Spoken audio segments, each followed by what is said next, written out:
Hey guys, Mr. B here, and this video is part 2 of the practice problems for the 3.1 notes on measurement.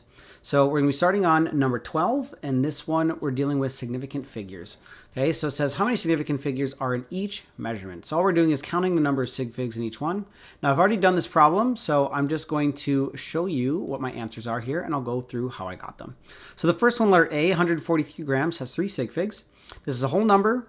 All three of these numbers count as being significant because they're not zeros, so pretty easy, 3 sig figs.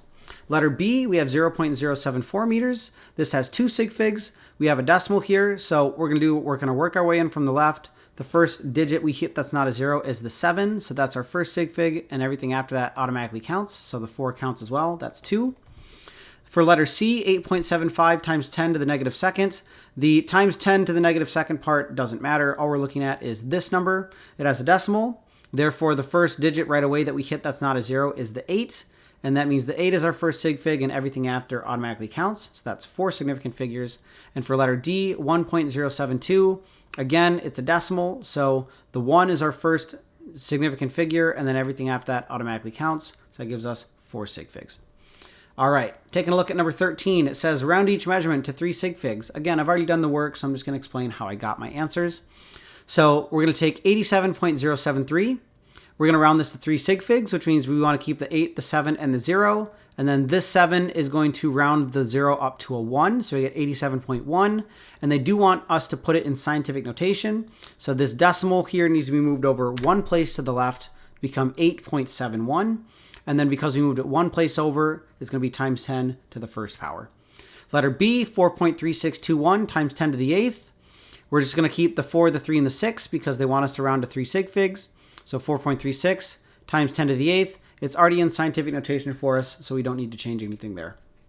Letter C, 0.01552. The first 3 sig figs are the 1, the 5, and the 5. So this is going to be rounded to 0.0155.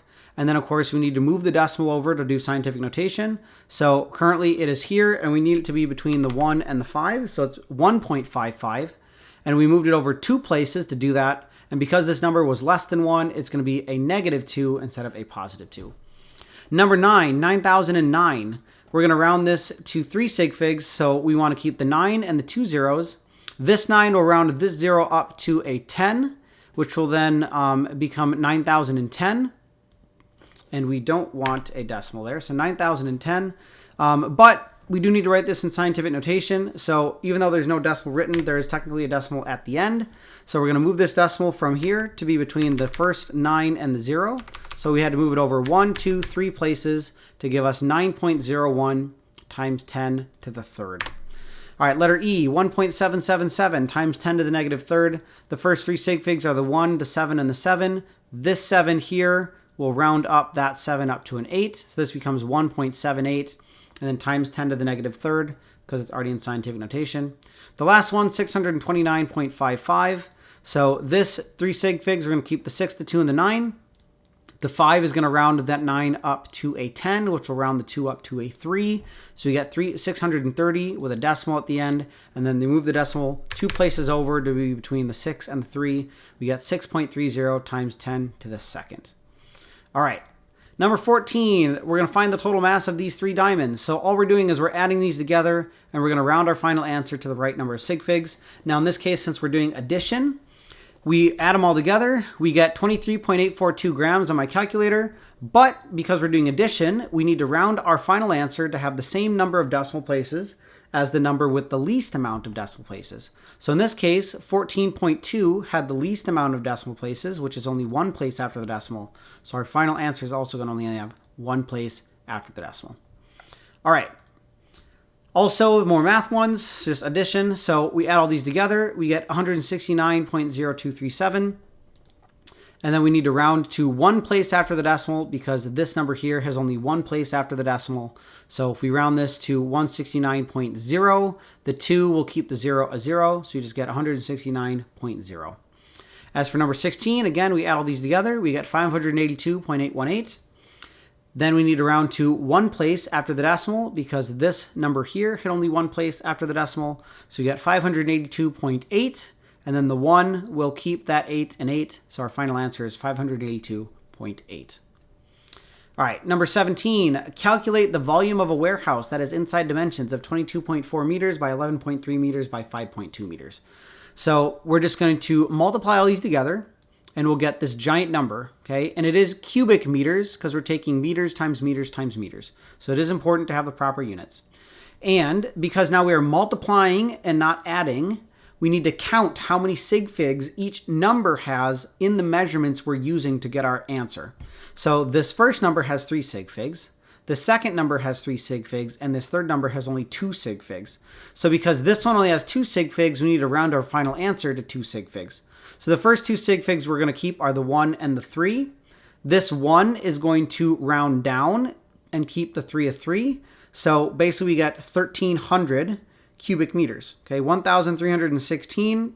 We just rounded it down to 1,300. This has 2 sig figs because the 1 and the 3 count as being significant, but the 2 zeros do not count because they're not sandwiched. All right, and as for the last ones, again, just some more multiplication and division.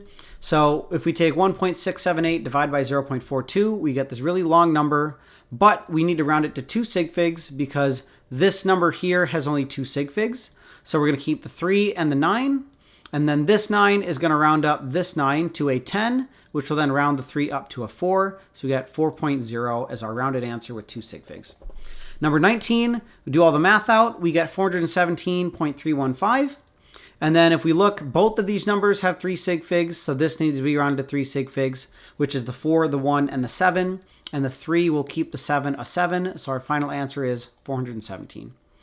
And then as for the last one, this last one's a little bit tricky because we have a subtraction and multiplication. So the first thing you want to do is subtract the stuff inside and then use proper rules for subtraction. So if you subtract these, it will become, I think it's like 297.3, but because this number has no places after the decimal, our final answer must also have no places after the decimal. So this subtracts to 298. Then we do the multiplication part, so we multiply. And our final answer we get is 1,132.4. But because this number here had 3 sig figs and this number here had only 2 sig figs, this final answer needs to be rounded to 2 sig figs. So we'll keep the 2 1s. The 3 will then round down, and our final answer is 1,100. The 2 1s are being significant, and the 2 zeros are not significant because they're not sandwiched. So that is it for this section of notes. Hopefully that helped you, but if you still have any confusion, again, reach out to me. You can email me, you can talk to me in person, you can we can do a Google Meet or something. There are also other videos on Schoology that you can watch to help you with significant figures and using them in calculations. All right, guys, that is it for this video, and I will see you in the next one. Bye.